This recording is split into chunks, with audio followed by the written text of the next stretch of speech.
Меня зовут Данияр, я постоянный донор Кыргызской Республики. Сегодня даже получил свое удостоверение почетного донора. Сдаю кровь с максимально возможной периодичностью. Это раз в 2 месяца общая кровь и раз в месяц, если это я сдаю плазму.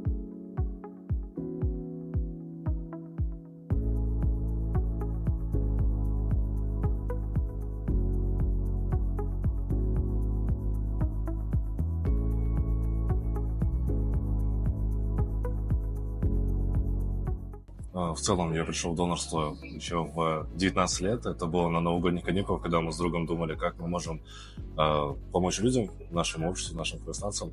Вот, и вспомнили про донорство. И был приятный бонус, то, что мы пошли на платную кроводачу и смогли накопить немного денег на свидание с нашей девушкой, вот, по отдельности.